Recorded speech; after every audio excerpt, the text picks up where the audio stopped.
when you get to a 70 or 80% fatherless rate, out of wedlock birth rate at 70, that's apocalyptic. That you can't, a society cannot sustain itself that way. That you are ushering in and welcoming every negative thing you can think of in society. I mean, drugs, crime, violence, suicide, mental illness, dropout rates. It's like all of that is tied directly back to the fatherlessness epidemic.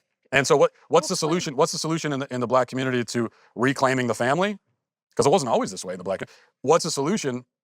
Well, you know, you have to make a baby and then get. Well, really, you want to yes to get married first, then make a baby, and raise your child together. Like that's the solution. And if you had rather than 80% of Black children growing up in a fatherless home, if you had 80% who are growing up in homes with a mother and father, then completely changes the picture.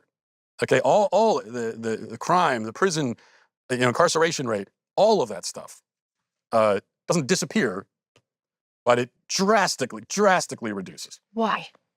Do you think, not to negate the role of fathers, but do you think that fathers are the ones that stop the child from going down that path? I think fathers are indispensable.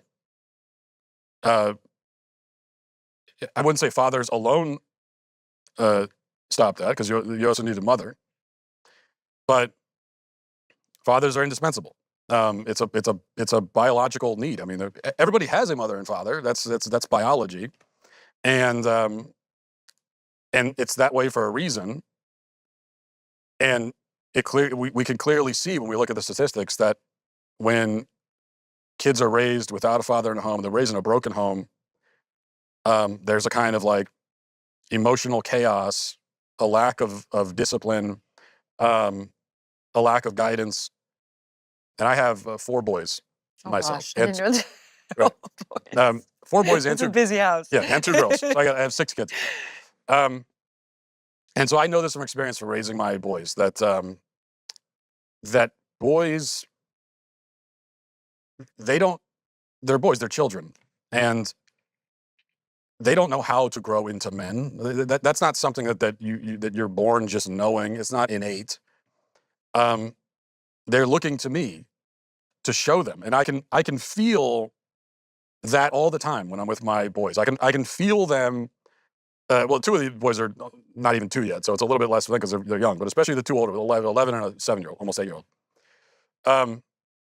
I can feel them just like looking at me and to me, and for a cue. It's not just like one time. It's like a constant. They're constantly looking to me for a cue on how do you respond in this situation? How do you respond under pressure? What do you do with all of the kind of energy that boys have? Like, what's a good outlet for that? How do you take risks? Boys are risk takers. They love to take risks even more than girls do. And that's how boys end up. You end up with teenage boys that are speeding down the road at 150 miles an hour. They end up in a car wreck and they all die. Like, why do they do that? Girls don't do that nearly as much. And in fact, for most girls, they would look at that as like, I don't want to be in a car that's going 150 miles an hour. Are you crazy? I may have done that before, but I am not the norm. Right, not the norm. Most girls. Only because my father was that kind of guy, though, Matt. But right, but for boys, they do that kind of thing because they have this real urge and need to take risks. And this is another thing. They need a father there to show a boy, well, here are ways to take risks. Here are smart, safe, relatively safe risks that you can take. And when it's a young boy, it could be simple things like, I'll help you climb a tree. There's a little bit of a risk involved there, but and then as you get older, the risks become more significant. Right, more significant. And so you've got in the Black community in particular, you have these young boys who are growing up in homes. They have no male role model at all. They have no idea how to be men because no one has shown them. They have all the same energy that any boy does, and they don't know what to do with it. And they ended up taking it to, so for them, they take it into gangs and violence and drugs, just kind of like, just like oftentimes casual kind of pointless violence, that you see in the inner city, and it's very tragic. A father in a home is not a definite guard against that. I mean, it could still happen, but if you have a father, I think the boy has a much better chance of becoming a man, because again, he has a man that he can look to say, I'm going to model myself after that man because I respect him and he's here for me. He's here every day, and I'm going to pick it up on every little thing he does. And so that's the solution. Like you have to raise your kids. You have to be there for your kids. All right, I want to push back on you a little bit. So I do agree with you about the importance of fathers. I'm not even going to deny that. I understand the psychology of it. I agree with you. That said, not everybody gets the perfect father. Some people get the opposite of a perfect father. Some straight couples, white, black, the father's not present. And it segues me into an area where we don't agree on things. And I think it's important to show people that we can still have a civilized conversation about the things we don't agree on. And I understand how you feel about gay marriage. I think I do. And it seems to me that it's somewhat of an existential threat to something that you hold very dear. Am I right in presuming that? Yeah, I think I would agree with that Okay. characterization. Okay. So at the same time, right? Gay, I'm married, I have 2 kids. So your position would be, I'm not for this. And that should inherently be an existential threat to me and my family. And yet I can sit here and like you and agree with you on so much. So I wanted to talk a little bit about this for 2 reasons. One, so we can disagree and not kill each other and hopefully walk out and be friends and shake hands and talk again in the future. And I can continue learning from you and take what I like and leave what I don't. But also because, Matt, right now, I just had Kara Swisher on, and there are things that I find deeply alarming, like the medicalization of children who are confused about their gender. And I know you do. I know you do too. I can present this conversation to somebody on the left. I just had this conversation with Kara Swisher. She's like, well, that's a problem, but you're getting distracted because the right's trying to take away all of our rights. They're trying to destroy our families, and you become weaponized. The fact that you would engage in this conversation and you become an Uncle Tom, if you will, of the gay community. And I was like, I don't see it that way at all. I would never want that to happen. I'm not for it. Now you're talking to me. Kara's not going to like that. But I want to talk to you and I want to talk to Kara. That's my whole point. And I want the audience to listen to everything both of you have to say and make their own decision. That's the point. That's the point.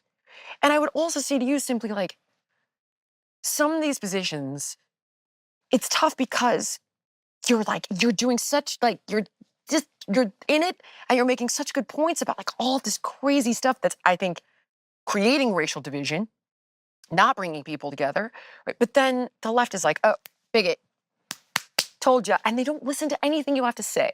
And I know I won't change your mind on this, but I feel like some of these farther right positions are costing in the areas that are really serious and people need to really hear you. So tell me why, and I've watched a little bit, but tell me why this is so alarming to you if one family does something different than yours. And it's not to say I don't agree with you. I do think children need a mother and a father. However, I would prioritize love first because not all fathers are great and not all mothers are great. But tell me how you feel about it. Sure. So a couple things, just to start at the end and then work my way back. Yeah. The point about my farther right positions alienating people who would otherwise agree with me on the other stuff. You don't care. Well, To okay. think big picture though. You stole my thunder. Well, I basically don't care. I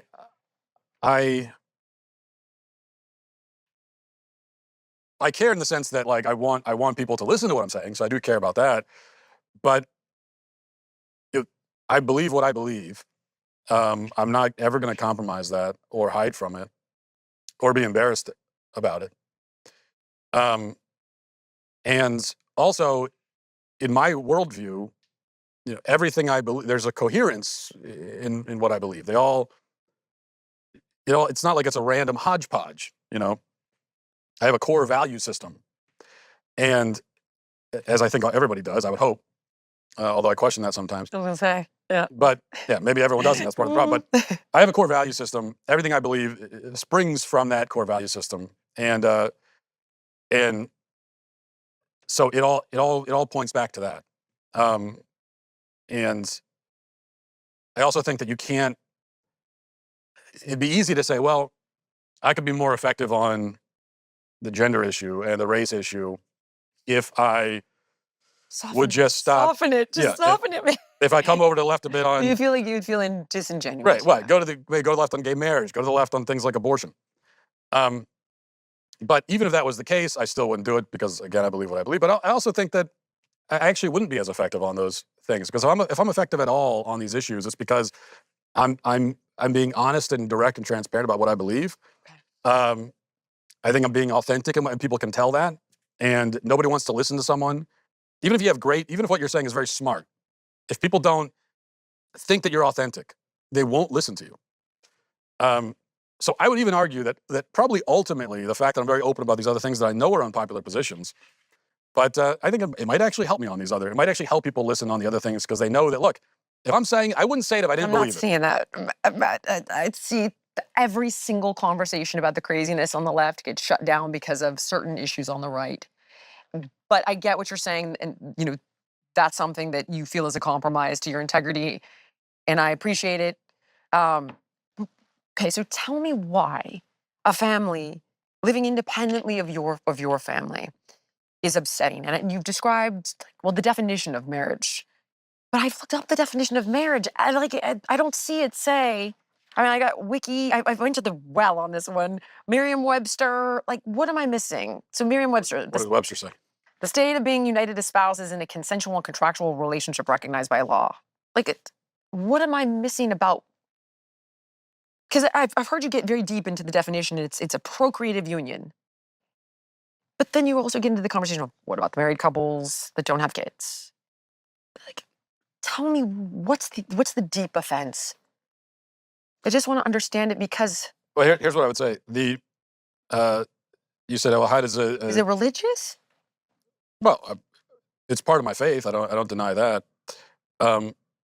I also think that what I'm saying, even if I didn't have a deep Christian faith, my stance on marriage and the family, I think, would probably be the same. Now, it's impossible to say that, because you take my faith away from me, I'm a totally different person. So who knows what I would say. So your question was, well, how does someone have a gay couple? How does that impact my family? And the answer is that an individual. So you, for example, Did take me right? You individually don't have any impact on me or on my family. Obviously, we're not walking around every day. We don't like get up in the morning and we're like, oh man, Jillian Michaels is we can't. married. Can't make breakfast this morning, because it's not, that's of course not what's happening, and I would never claim that. The issue is it's a societal. It's an issue in society. It's a societal wide issue that when a society abandons what has always been recognized as the definition and meaning and purpose of the marital union, when they abandon what marriage is. That has vast implications for society. And then because I'm saying everything I find is matrimony or wedlock, culturally, often legally recognized union between two people called spouses. It establishes rights and obligations between them, as well as them and their children, if any, between them and their in-laws. What is the definition that you have that's outside of what's in the dictionary? That's what I'm saying. That's what I'm trying to understand. Is it religious? And then which religion? Because there's different definitions of marriage per polygamy. There's common law marriage, group marriage. I mean, that's because marriage codifies, protects, sanctifies the inherently procreative union of a man and a woman. okay. And that's for you, though. It's first of all, it's not just for me. It's for society since the dawn of human civilization until approximately 15 seconds ago.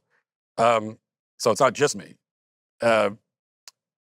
And there's something very real here. Like, this is the way I've tried to explain it.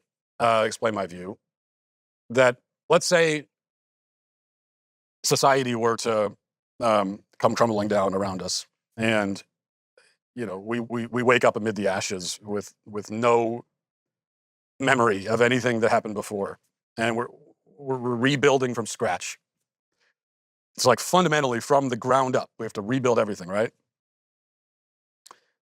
And we look around and we see like the survivors, the people, and we see that they kind of have a tendency to pair up, and we see that there's this one pairing that has this funny habit of creating people. There's this one type of pairing that only this type can create a person. Okay. I think we would say, well, that's different. This is a different kind of thing because it's different from these other relationships because it has this capacity that no other relationship does. And that capacity is not, it's not a small thing. It's not incidental. It's not, it's not superficial. I mean, it creates people. In fact, the further existence Sex creates people. Right, I sex mean, between a man a and a woman. one-night stand can create a person. Right. I would say a marriage Yes, but nurtures a child. In a loving marriage with kids, you're there to love them. You're there to guide them. I can teach my son Right, how and to take risks, although I do appreciate the necessity of a father's role. And that is a huge thing. I don't disagree with you on that. I'm not trying to take that away from you. But two idiots having a one-night stand can have a baby. Sure, and exactly, and that I think only proves my point that this union, this coupling of a man and a woman is loaded with implications and with a power that no other type of relationship, let me finish. Yeah, you're right. No other type of relationship has. Sure. And so I think it makes sense for society to say, well, this is a different kind of thing. And this is frankly more important than any of these other kinds of relationships because of the power that it has. And so we are going to call that something else, and we are going to protect it in a way that we don't protect other relationships because those other relationships do not have this capacity.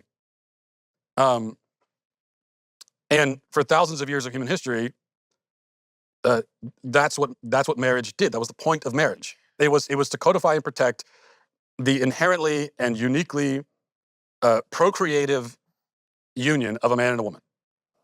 Okay. A union that by its nature can procreate. Although of course we know that there are plenty of cases where they don't. They don't have kids, right? Right.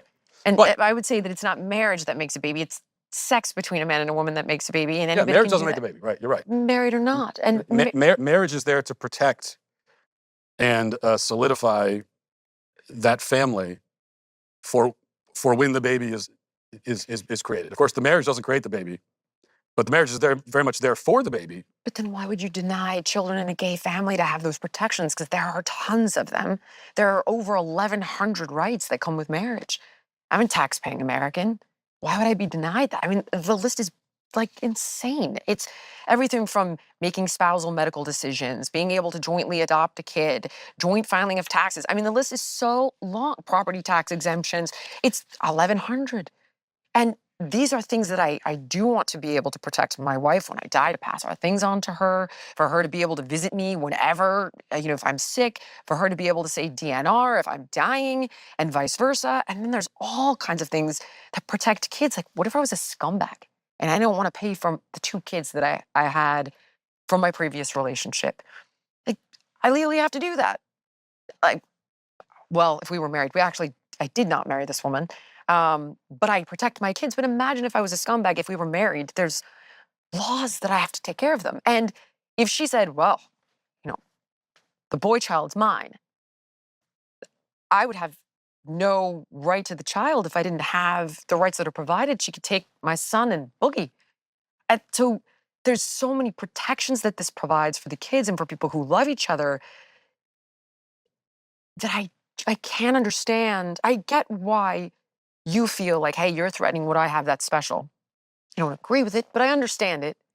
And I wish there was a way for me to make you But not feel diminished. It's not you threatening, it's the societal recognition of it as a marriage. They're trying to equate it with what I would consider to be true marriage.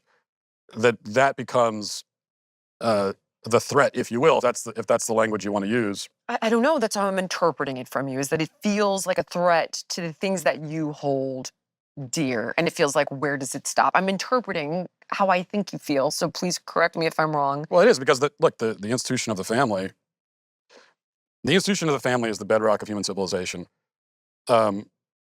Marriage is the bedrock of the family.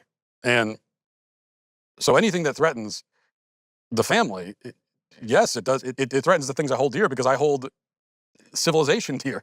And so in that sense, yes. But you're talking, okay, now we're talking, if we get into the conversation of like a hierarchy of family, right? And sure, I'm not going to be the one who's going to disagree with you. Then in a perfect world, and people can get pissed all they want. In a perfect world, kid would have a mom and a dad. I understand how important those two roles are. Trust me. Which arguably, I was like, I don't, I wanted to adopt a child. My ex wanted to have one. I don't want to take that away from her. I'm not sorry. Kids, both of them are the apple of my eye. That said, it was of deep concern to have a boy without a father. I don't disagree at all. And have a brother is a very dear friend of the family that's been a father figure. Is it a father? No. However, if we get into the hierarchy of it, what about the dad that never showed up? What about the dad that took off? What about the dad that was an alcoholic? Well, I know I didn't have a super duper dad. It's better now, but I know a lot of people. Like I was just this morning with Brigham Bueller, who is just a great guy. I'm not sure if you know him. He's on Rogan all the time. Foster kid. And I was talking about speaking with you. He's like, well, love is the most important thing. And I was like, I would say that. That would be my argument because from a hierarchical perspective, I'll give you the top of the mountain. But then I think love, and that would be, a marriage without love, I think you lose too. So if you said man, woman, love, I would go, well, yes, I'm with you, number one. But when in the world are you getting this unicorn society? Like your house might be that, and that's wonderful. But I would tell you, I don't think the majority are. And I think providing kids with love and structure is the most important thing if you don't have this perfect scenario. And allowing gay parents to get married is so much better for the psychology of their children. And I think it's a fantasy world to think they won't have kids. Well, they won't have kids. That's part of the point. Well, my ex had a kid. But in a gay relationship, you're not going to have kids in the sense that a man and a woman create kids. True, right? But she created a kid with a Right. friend of the And family. I don't think you're correct that in so many scenarios, this ideal that I'm talking about is not realized. I mean, we just talked about the black community, 70%, 80% fatherless rate. White community, like I said, I think it's 30 or 40%. It's rising. It's a crisis in its own right. I think the way to address that is not to just give up on the concept of marriage and family as it's been understood for thousands of years, but to solidify and protect what we have. And I mean, it has been thousands of years. But men have had numerous wives too in different cultures. Like, if you go, but what book are we talking about? And forgive me, I'm not well versed on different religions because my parents. Polygamy. Like, Polygamy has. Didn't Abraham, Sarah had numerous wives, and then hence the reason you had like Ishmael and Israel and all this chaos because there were numerous wives. Yeah, you'll find historically. I'm an idiot on this stuff, but Well, here's what I'll say. You'll find historically that polygamy has been. There have been cultures that practice polygamy. Even now today, you'll find that. But and I'm certainly not a polygamist myself, and I don't condone it. I'd be missing out. No, I don't think I'm quite happy. But, I'm kidding. But here's the point that those marriages were still fundamentally procreative, and so it was still the recognition of this basic deep truth that I'm talking about, even in societies that practice polygamy. In fact, for them, procreation was so much the point that's part of the reason why they had polygamy, was so they could create even more kids. And if you go back far enough in time into human history, when there weren't that many people on Earth. Now, why be married if it's all about having kids? I mean, well, you could argue, if you go back far enough in history, you could argue that that way back when that polygamy served a purpose and like populating the Earth, and we don't. So but it's always been that fundamental purpose. There has never been a society until ours right now that has said, well, actually, marriage has nothing to do with procreation at all. that society has never existed, unless you can think of an example. No, there's rights that pertain to the kids, but my ex procreated, but also I adopted a kid. We adopted a kid. And what happens to all these protections then if you hypothetically got your way? Well, I mean, you'd have tough individual situations like that. I don't deny it. And when you allow uh, for the institution of marriage to be essentially disbanded, as it has been in this country, I don't and see that, Matt. any effort to I don't see that allowing people to be a part of something that is special. I don't see how that disbands it. I see how it as, how would you define marriage? well, I mean, I would go with these literal definitions. So, the state of being united as spouses in a consensual and contractual relationship recognized by law. That is literally how I define it. And also called matrimony or wedlock, culturally and often legally recognized union between two people called spouses. And yes, I know historically the spouses were man and woman, but it establishes rights and obligations between them, as well as between them and their children. Do you recognize at least that removing the family, removing the creation of children from the definition entirely What means about that the couples that means that don't you have have it means that you have kids? it means you have a definition there that is. Would you at least recognize that Okay. it is unprecedented in the history of human civilization? I guess so. I mean, I would have to go. I don't know. I know that there's been homosexuality throughout history.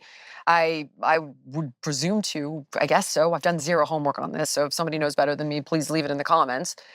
But at the same time, women were getting raped. Slavery was legal. Like, there's a lot of things we had to evolve out of. So, if we dive back, But I don't think marriage was one of those things. but marriage has had. Marriage was, again, it's the foundation of human But you're civilization. defining Slavery marriage as the and rape way. are not. Okay, but your definition, and this is where I guess we would have to agree to disagree, is your definition is copulation. To me, that's copulation. Marriage is this. And so to me, it's about protecting That's the not the kid entire definition. of marriage or of making a. That is a procreation. I'd prefer to say Okay. is not the entire definition of marriage, but it is an essential component of what marriage What is. about people that don't have kids that are married? I don't see you going after their marriage. Or are you? I mean, did I miss it? I missed No, it. no, Is it- I certainly wouldn't, because that does not challenge the inherent nature of the thing. So you could have couples that But you're saying the inherent nature is procreation. right What if they're not procreating? right, and there are. It's like I could say that it's natural. It's in our nature for a human being to be born with two legs. Um, there are humans that are born without them. That doesn't mean they're not human, but this is a there's something has gone wrong, and so they were not able to fully participate in that aspect of being a human, unfortunately. But that doesn't challenge the nature of what it means to be human. And I would say that one of the natural, the nature of marriage is procreative, and even though you have men and women who get together and turns out they can't have kids, tragically, it doesn't challenge the Who may nature of what not marriage is. want to have kids. Do they get their rights stripped away? And also, I would simply say, being a person of faith, obviously you believe in God. Why would God create something that is not okay? Like somehow, unless if you're an atheist or you're agnostic, then maybe you could say like this is a freak show. But if you believe in God, why would he, she, whatever they pick? He. Did you have it? Let's do he.